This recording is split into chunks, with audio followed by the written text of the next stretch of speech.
ओम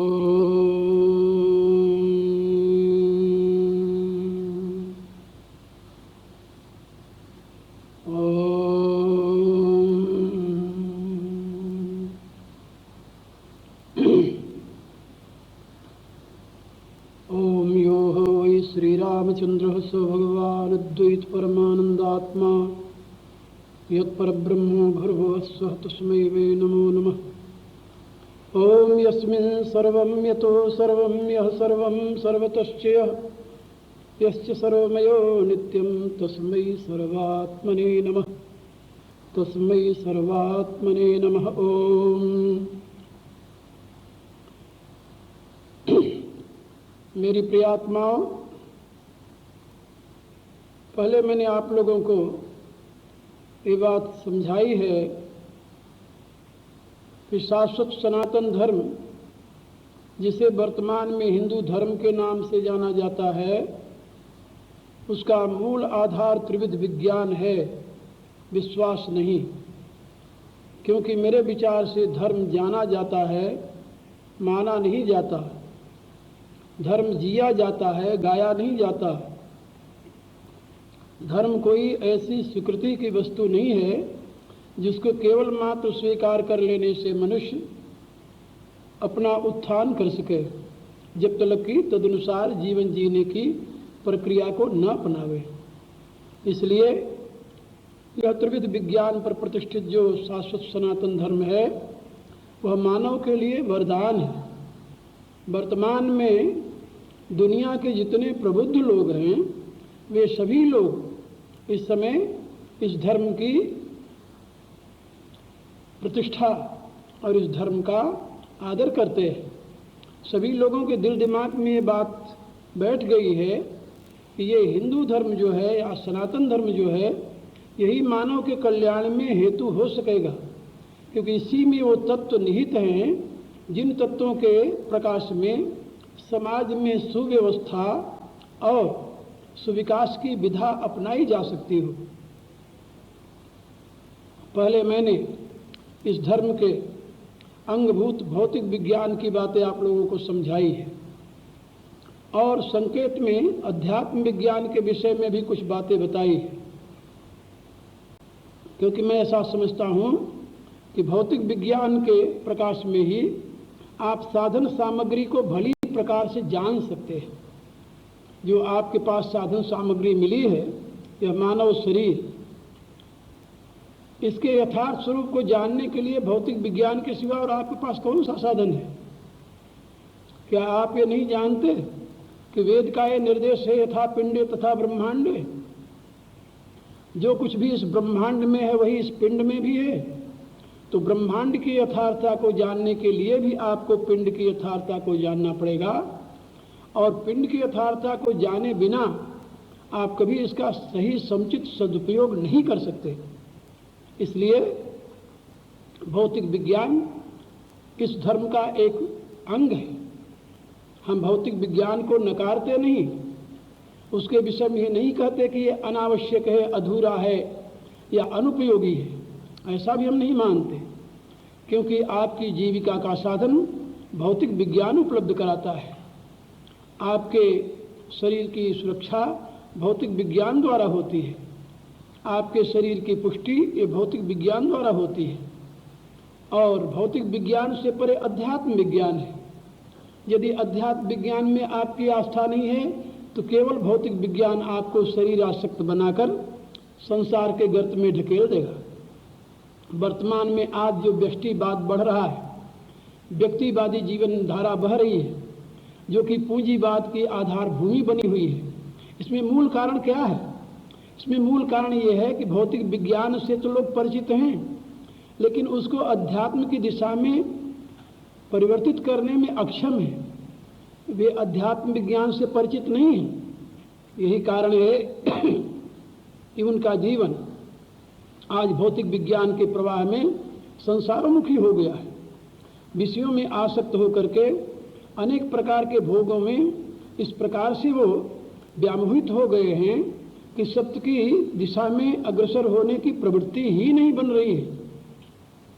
इसलिए मैं आप लोगों से निवेदन कर रहा था कि आप भौतिक विज्ञान की उपयोगिता को समझें, लेकिन भौतिक विज्ञान की उपयोगिता किससे है? अध्यात्म विज्ञान से।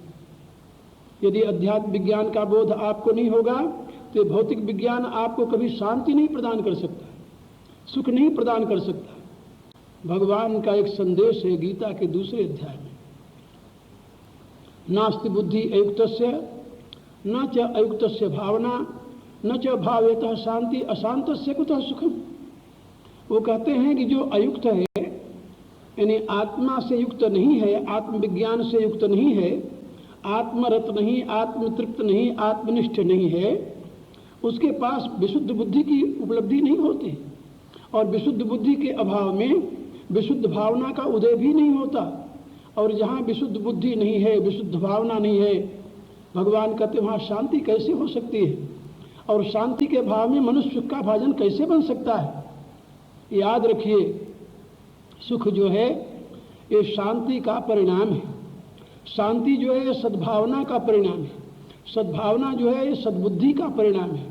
सद्बुद्धि जो है वह युक्त भाव से प्राप्त होती है। परमात्मा से आत्मा की एकता की अनुभूति ही विशुद्ध बुद्धि में हेतु बनती है।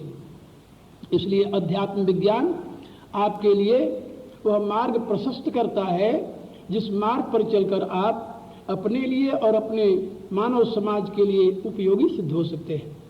जिस मार्ग पर चलकर के आप सही माने में सुख और शांति के पात्र बन सकते हैं, अंततोगत्वा अक्षय सुख की प्राप्ति कर सकते हैं।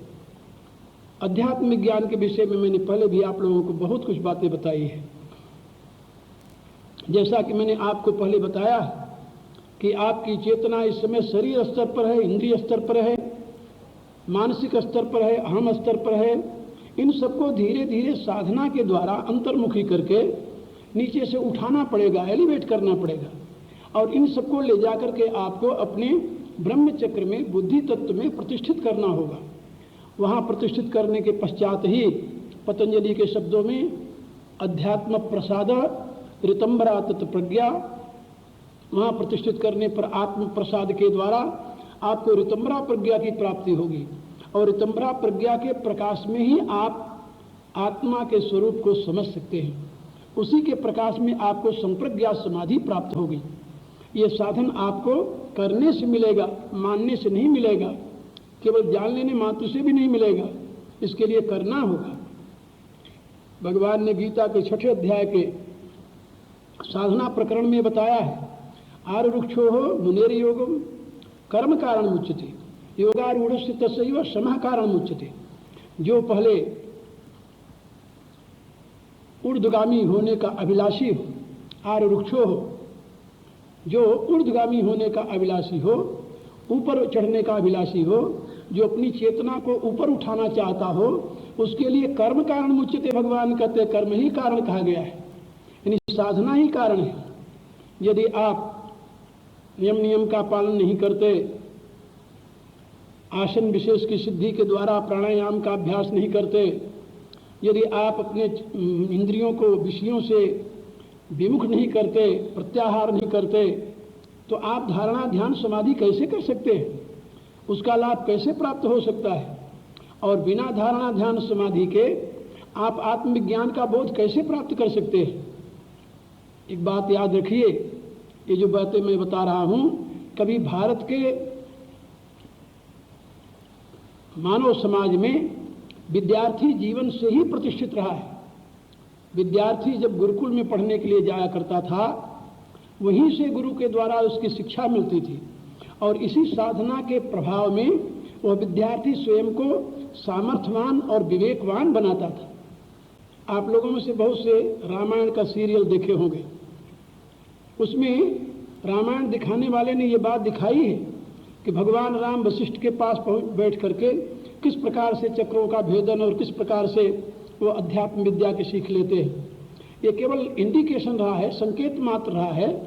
उचित रूप से उसका प्रदर्शन वो नहीं कर सका क्योंकि उसको उसका उतना बोध नहीं था, लेकिन इंडिकेट किया है, संकेत किया है कि ये विद्या विद्यार्थी जीवन में ही गुरुकुल में प्राप्त की जाती थी, और इसी से मनुष्य में योग्यता और सामर्थ्य का सृजन होता था। लेकिन वर्तमान में तो आप देख रहे हो, विद्यार्थी जीवन की क्या गति है। कहीं पर प्राइमरी कक्षा से लेकर के यूनिवर्सिटी तक, विश्वविद्यालय तक क्या नैतिकता की शिक्षा का कहीं स्थान देखा है आपने? क्या कहीं शिक्षा के क्षेत्र में अध्यात्म के लिए स्थान पाया है आपने? क्या कहीं शिक्षा के क्षेत्र में मानवता की रक्षा और मानवता की यानी वृद्धि के लिए कोई दिशा प्राप्त की है आपने? मेरे कहने का अभिप्राय कि आज शिक्षा के क्षेत्र से ये सारी बातें समाप्त हो गई हैं, लेकिन भारतीय परंपरा में ये विद्यार्थी जीवन से ही शिक्षा का एक मुख्य अंग रहा है, भौतिक विज्ञान और अध्यात्म विज्ञान। अध्यात्म विज्ञान से परे ब्रह्म विज्ञान है, जिसके विषय में आज मैं आप लोगों को बताना चाहता हूं। वर्तमान का वैज्ञानिक ये निश्चय किए बैठा है कि सृष्टि का मूल तत्व एक होगा, दो नहीं हो सकता, क्योंकि जहां दो है वहां लिमिटेशन होगा, जहां लिमिटेशन है वहां पर परिवर्तन होगा, जहां लिमिटेशन है वहां विनाश भी होगा। इसलिए सृष्टि का एक तत्व कोई होगा और वो अविनाशी होगा। इस विचारधारा को अपना करके वैज्ञानिक इस खोज में प्रवृत्त हुआ कि सृष्टि का वह मूल तत्व क्या है। अब उसने पहले तो एटम का अनुसंधान किया। एटम को देखकर उसने घोषणा की कि ये परमाणु जो है यही सृष्टि का मूल तत्व है। लेकिन वैज्ञानिकों ने प्रयत्न द्वारा उस परमाणु को जब तोड़ा तो उसमें तीन तत्व उनको मिले, इलेक्ट्रॉन, प्रोटॉन, न्यूट्रॉन। फिर उन्होंने ये निश्चय किया कि ये इलेक्ट्रॉन, प्रोटॉन, न्यूट्रॉन जो हैं ये सृष्टि के मूल तत्व हैं।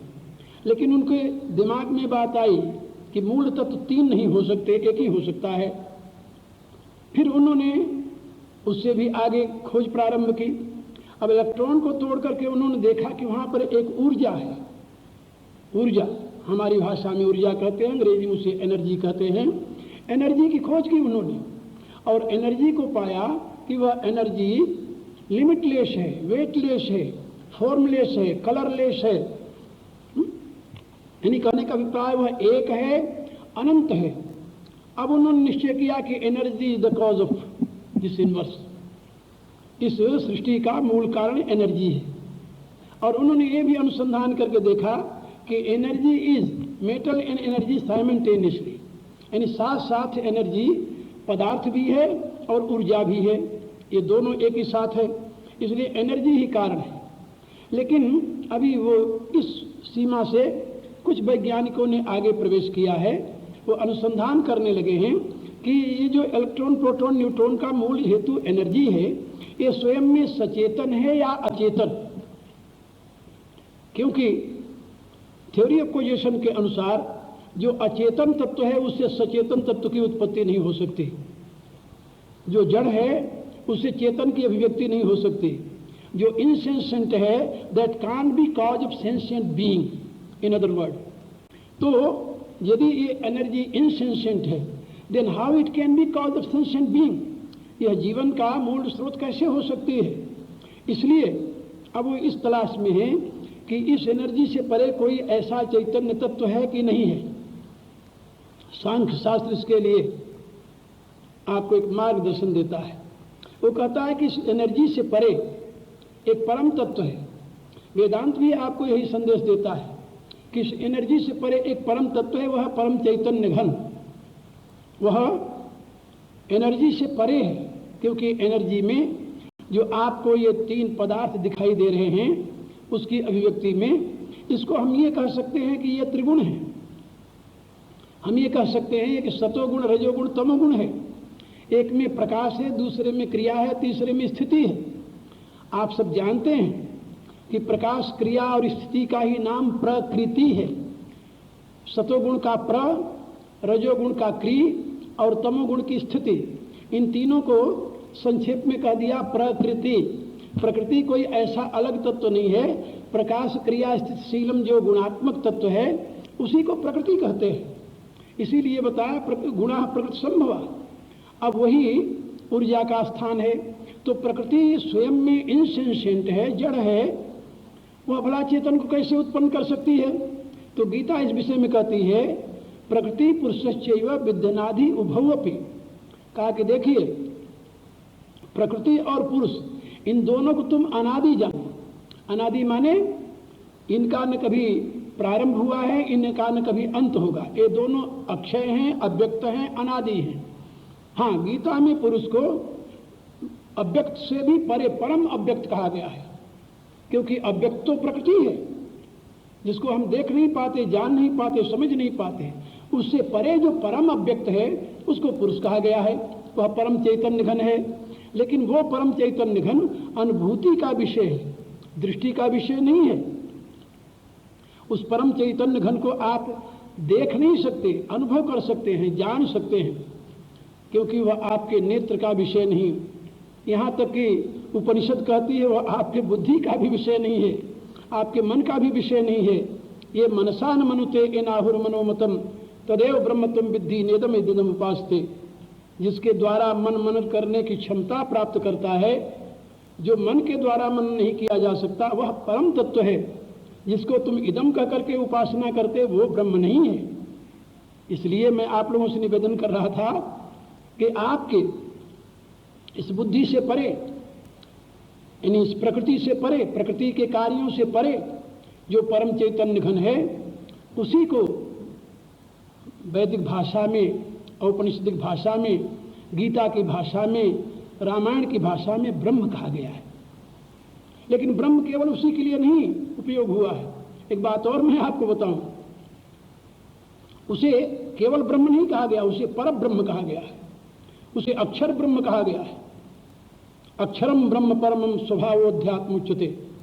गीता के 7वें अध्याय में भगवान ने प्रकृति के 2 भेद बताए, एक परा प्रकृति, एक अपरा प्रकृति। तो पृथ्वी जल अग्नि वायु आकाश मन बुद्धि अहंकार, ये तो अपरा प्रकृति है। और इनसे परे जीव भूता महाबाहो यदम धारयते जगत। भगवान कहते हैं वह जीव भूता जो जगत को धारण करने वाली शक्ति है, वो परा प्रकृति है, वो चिद शक्ति है, उसको चिद शक्ति कहते हैं। और जिसको भगवान ने परा प्रकृति बताया है 7वें अध्याय में, उसी को भगवान ने 8वें अध्याय में स्वभाव कहा है। अक्षरम ब्रह्म परमम स्वभाव अध्यात्म उच्यते। उसी को स्वभाव कहा है, वो स्वभाव है। स्वभाव किसका है? परमात्मा का। स्वस्य भाव स्वभाव, उस परम सत्ता का वह भाव है। भाव माने अभिव्यक्ति है, और उसी को प्रकृति भी कहते हैं। आप लोग जानते हो स्वभाव का एक नाम प्रकृति है। ये व्यक्ति इस प्रकृति वाला है, यह व्यक्ति इस स्वभाव वाला है। तो स्वभाव और प्रकृति पर्यायवाची शब्द है। अच्छा, अब आपको जानकर और आश्चर्य होगा, 13वें अध्याय में भगवान ने एक को क्षेत्र बताया है, दूसरे को क्षेत्रज्ञ बताया है। जो लोअर नेचर है, अपरा प्रकृति है, वो क्षेत्र है, और जो परा प्रकृति है वो क्षेत्रज्ञ है। 8वें अध्याय में जिसे स्वभाव कहा है वो क्षेत्रज्ञ है, और उसी को 15वें अध्याय में कूटस्थ कहा है, अक्षर कहा है, और लोअर प्रकृति को क्षर कहा है। क्षर सर्वाणि भूतानि कूटस्थो अक्षर उच्यते। यानी मेरे कहने के प्राय कि ये प्रकृति और पुरुष, क्षर और अक्षर, इन दोनों का मूल जो आधार है, आश्रय है, चेतन का जो इंडिविजुअल चेतन है, व्यष्टि चेतन है, व्यक्ति भाव में आविर्भूत हुआ चेतन है, उसका जो मूल स्रोत है वह पर ब्रह्म परमात्मा परम चैतन्य घन सच्चिदानंद है। उस सच्चिदानंद को ही हम राम कहते हैं, क्योंकि वो सभी में रमण कर रहा है। रमन्ते योगिनाम यस्मिन् नित्यानंदो चिदात्मनि इति राम पदे नासौ परब्रह्मा विधीयते। जिसमें योगी गण रमण करते हैं वह राम कहा जाता है। योगी जन किसमें रमण करते हैं? अपने जीवन के मूल स्रोत में, जिसके लिए गीता के 3रे अध्याय में भगवान कहते हैं यस्त्वात्मरतिरेवस्यात् आत्मतत्तस्य मानवा आत्मनि संतुष्ट तस्य कार्यं न विद्यते। जो अपनी आत्मा में ही तृप्त है, आत्मा में ही तुष्ट है, आत्मा में ही रमण कर रहा है, उसके लिए कोई कर्तव्य शेष नहीं रहता। तो योगी लोग उस परम तत्व में, उस राम में रमण करते हैं। और इसी प्रकार से उपनिषदों में ये भी बात समझाई गई है कि जिसे हम राम कहते हैं वही कृष्ण भी है। कृष्ण इसलिए कहा जाता है कि वो सारे विश्व को अपनी ओर आकर्षित किए हुए है। ये सारा विश्व का जो विधान आप देख रहे हो, व्यवस्था देख रहे हो, ये उसी के आकर्षण तत्व पर टिका हुआ है, इसलिए उसी को कृष्ण भी कहते हैं। और वही कल्याण करता है, इसलिए उसे शिव कहते हैं। और ये अष्टधा प्रकृति उसकी शक्ति है, इसीलिए उसे दुर्गा भी कहते हैं। मेरे कहने का अभिप्राय, अनेक नामों से वही एक परब्रह्म पुकारा जाता है। वह एक है, अखंड है, अनंत है, लेकिन वो परब्रह्म प्रकृति नहीं है। प्रकृति के लिए गीता में महद ब्रह्म शब्द का प्रयोग किया गया है, मम योनिर्महद ब्रह्म तस्मिन् गर्भं दधाम्यहम्। और उस पुरुष के लिए अक्षर ब्रह्म का प्रयोग किया गया है, और इन दोनों का जो मूल स्रोत है उसको परब्रह्म कहा गया है। परब्रह्म परम धामम पवित्रम परमं भवान, अनादिमत परब्रह्म न सत्यम न सदुच्यते, ऐसा उसके लिए कहा गया है। तो मेरे कहने का अभिप्राय कि ये ब्रह्मवाद जो है, यह सृष्टि के मूल तत्व की खोज करता है, जीवन के मूल तत्व की खोज करता है। और ये ब्रह्मवाद ये स्वीकार करता है कि उस ब्रह्म की शक्ति है, जिसको हम प्रकृति कहते हैं, वह त्रिगुणात्मिका है। उसी के द्वारा ये स्थूल जगत का आविर्भाव होता है। वह परब्रह्म स्वयं स्थूल जगत के रूप में आविर्भूत नहीं होता, बल्कि वह परब्रह्म परमात्मा स्थूल जगत के रूप को प्रकाशित करता है। इसलिए उस परमेश्वर के प्रकाश में प्रकाशित हुई प्रकृति ही इस सारे सृष्टि का मूल आधार बनती है। आज आप ब्रह्म विज्ञान के विषय में इतना ही समझ लें। इससे आगे की बात मैं फिर आप लोगों को भी समझाऊंगा। अनंत मंगल कामनाओं से मैं अपनी वाणी को ही विराम देता हूँ। हरि ओम।